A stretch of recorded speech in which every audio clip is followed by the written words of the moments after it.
Well, in terms of the legalization of marijuana, which is issue 3 in Ohio, it's the belief of, and I know I can speak for the Buckeye State Sheriff's Association and all 88 sheriffs in Ohio. I know the Attorney General has this stance, and every single police chief that I know and person involved in law enforcement, that if this passes for the recreational marijuana, it's just going to be a huge mistake. And what you try and do when you figure out, obviously, you're going to try and predict what the pitfalls are going to be and the bad things that are going to happen if this gets legalized. The reality behind it is that we have 2 different states that have already done it, and of course many of their stats and many of the bad things that have come through the legalization of it is being closely monitored and I think quantified in terms of numbers and things like that. For example, in Colorado right now, we know that fatal crashes involving marijuana are up about 92%. Obviously, crashes are up, but the fatal crashes are up significantly. DUIs that are involving marijuana are up, 80-some%. They do a lot of studies on youth, the pitfalls of the availability of this and the lack of perception of the danger of the drug because it's become legal and it's causing and becoming available to a bunch of minors, obviously. In Colorado, for example, they've seen that the school expulsions and the school suspensions are up 40%, which I think is significant. It's having an impact on the workplace. It's in the 80th percentile that injuries at the workplace, workman's comp issues, people getting hurt while they're working, while they're high is up 80-some%. Absenteeism, the abuse of sick time at work is up about 78%. There's a lot of myths, a lot of things that this push to have this passed that the people for it have come up with. One example is I saw a commercial of an ex-police officer saying that's going to free up law enforcement's time significantly to focus on real crime, and that's a complete myth.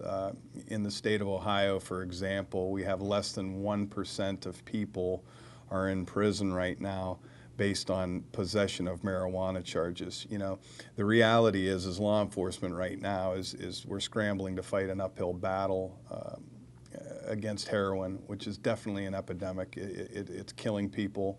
And we just believe that to have this passed recreationally, it'll be a springboard for many more people to develop into more addictive habits.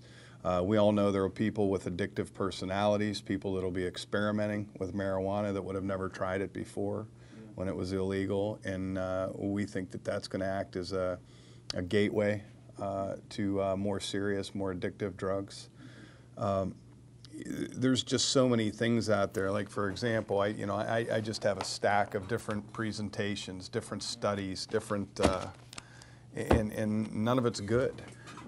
One of the things that the people for this are pushing is the benefit of the tax dollar. So it's going to be used to do X, Y, and Z. And one of the things we found in Colorado is that they had guesstimated that it would raise about $100 million in tax dollars, and it's fallen very short of that. It's like 52 million or something like that. But the money, it isn't going for schools. It isn't going to pave anybody's road. It isn't going to help law enforcement. What the money is being eaten up doing is the cost of regulating such a complex new law, and the use of this drug is taking up much of that money. Another thing that I found really interesting is the instantaneous black market that gets started because of it, because the marijuana right now is taxed. It immediately creates a market for black market drug dealers, and from what I understand, the drugs that are available marijuana-wise in Colorado, 2/3 of the drug that's out there are not grown by people who are supposed to be growing it. And anytime you create a black market, obviously there's going to be competition, there's going to be weapons involved, there's going to be, you know, gang type activity doing that. So we don't look for that to be you know, a positive.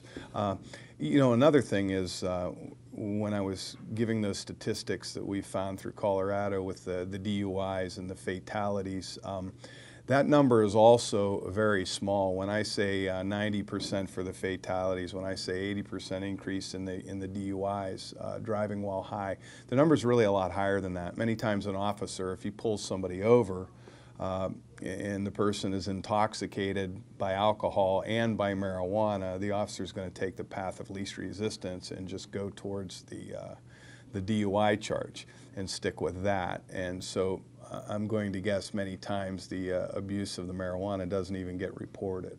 Well, it's going to actually be a primary black market because it's obviously going to be grown by 10 different dealers or, you know, 10 different growers in Ohio. It's going to be sold at X amount of dispensaries, but that money is going to be taxed probably close to 25%. I'm not sure what the number is going to be.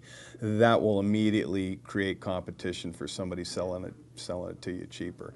I watched that one show on, I think it was on CNN that they did that one show on that, was it a husband and wife, or it was in Colorado, and their first day they were open, the lines were huge, and there were guys standing halfway in the lines trying to undercut their prices, selling them at, you know, much cheaper. It is certainly going to create a black market. Yeah.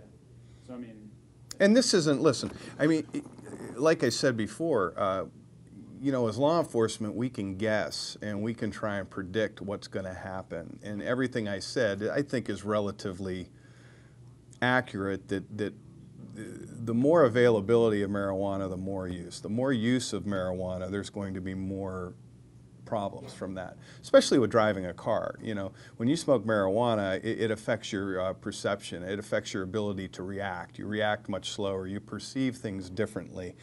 With that is going to come accidents, just like at a job. Just if you're, you know, operating heavy equipment or whatever you do like that, it's going to become more dangerous, obviously.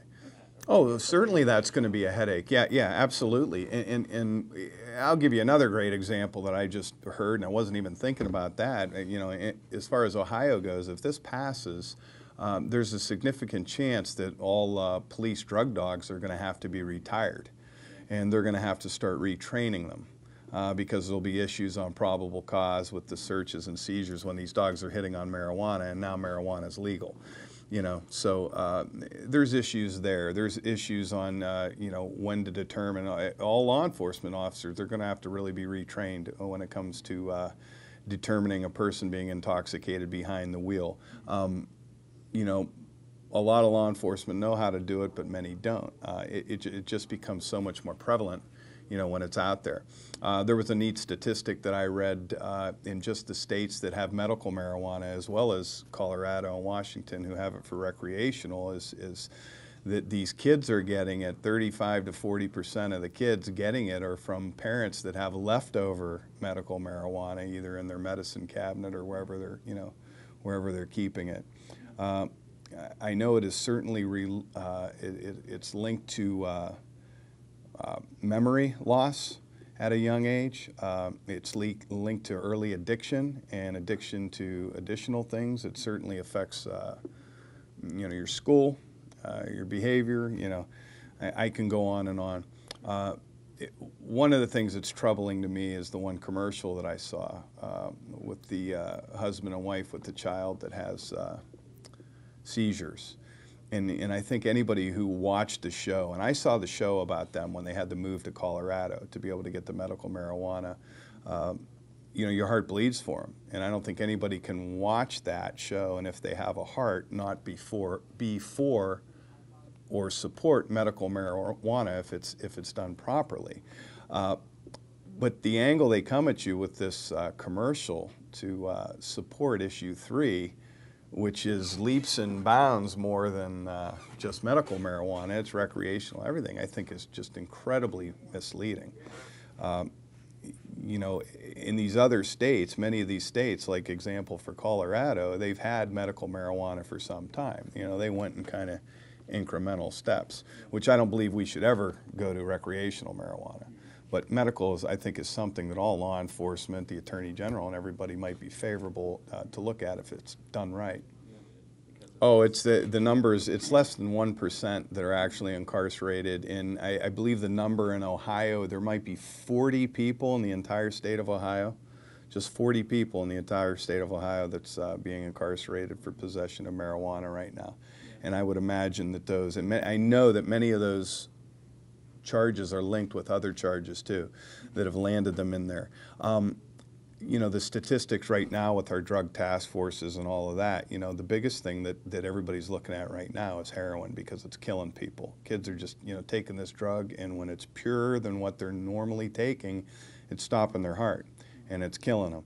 I don't see it cutting down on crime at all. I mean, and like I said before, many of this is guesses and predictions, but what is, well, makes our predictions, I think, a lot more accurate is we have two different examples to go by right now, which is Washington State and Colorado. It's almost giving us a blueprint of what to watch for. It's just like the Attorney General, Mike DeWine, said that you know, he went out to Colorado to talk to a lot of these officials about it to find out, you know, the impact that the legalization has had in their state. And you know, the police, the prosecutors, the legislators, they are screaming at them going, this is a big mistake. They're basically telling them, if at all possible, don't do it because of the problems that it's caused there.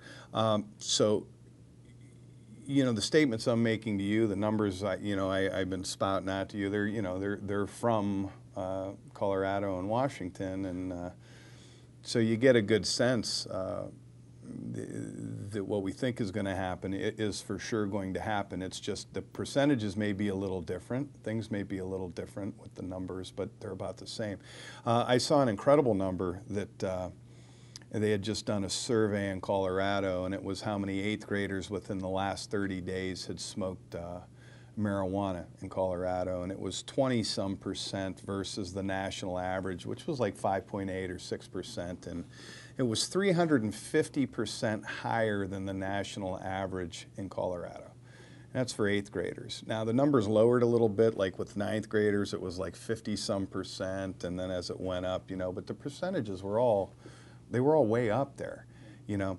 So they're getting their hands on it. You know, obviously their law, I'm sure, states they got to be 21 years of age, but they're getting their hands on it now.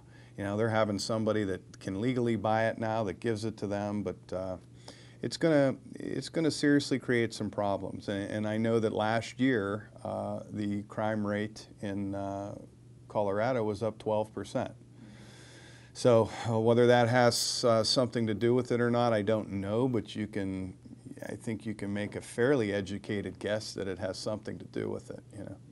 I think it's fair to say that I don't think a whole lot of people are dead set against medical marijuana as long as it's you know, regulated and looked at very closely, and how it's dispensed and all of that. I mean, I've seen stats to me that are, you know, troubling, that kids are getting their hands on their parents' prescriptions of it, and that's how they're getting it, and you know, that's troublesome. I think you got to really take a look at that. But I think the reality is that, you know, the benefits of medical marijuana certainly outweigh the negative benefits, and I would look at probably supporting something like that. But this is just too big of a leap, you know, issue 3. Now, it'll create a lot of problems for Pennsylvania. I mean, that's for sure, you know. So, you know, the arguments that I have certainly seen, what do they call it, Responsible Ohio, that's trying to, you know, the arguments that it's going to free up law enforcement because they'll be able to work on real crime, you know, instead of marijuana, it's a bunch of hogwash. It's misleading. You know, the commercials we've seen where, you know, this family with, you know, a child that has seizures and stuff, you know, I get it. My heart bleeds for you, and I don't have a problem with medical marijuana, but this isn't the way to go, you know. That it's going to free up tax dollars for Exeter. There's going to be one road to getting paid with this tax money that comes in if this marijuana gets passed. It's they're already learning it right now, and Colorado. It's just not going to happen that way. So it just seems to be everything they're pushing with it is either misleading or way off base, you know. And I'm telling you what, out of all the studies I've seen, out of everything I've tried to get out of this and putting together and formulating even a press conference or my opinion on it, there's one positive thing about it. It doesn't make you read better, doesn't make you drive better, it doesn't make you healthier, doesn't make, you know, it's bad. It's bad all the way around. Oh, no, that would be up to the courts. I'm sure there'd have to be some sort of legislation being changed for something like that. That would make sense to me, you know. I would certainly, you know, how could it even, if there's 1% or less than 1%, how much of a, say you released everybody with, you know, 40 people, you know? Other than it would make sense to me that if it was legalized, yeah, you wouldn't make as many arrests for marijuana or send them to the jail, but they'd certainly be a heck of a lot more going there for DUI, driving while high. There'd be a lot more going that, because that's much worse than just being arrested for mere possession. Driving with it, you're going to, you know, God forbid, and I hate even thinking this way, but, you know, I think a lot of people's opinion would change when somebody goes left to center and takes out a family, or, you know, while they're driving while they're high, and they're, you know, it just, I don't believe there's anything good that could come from this.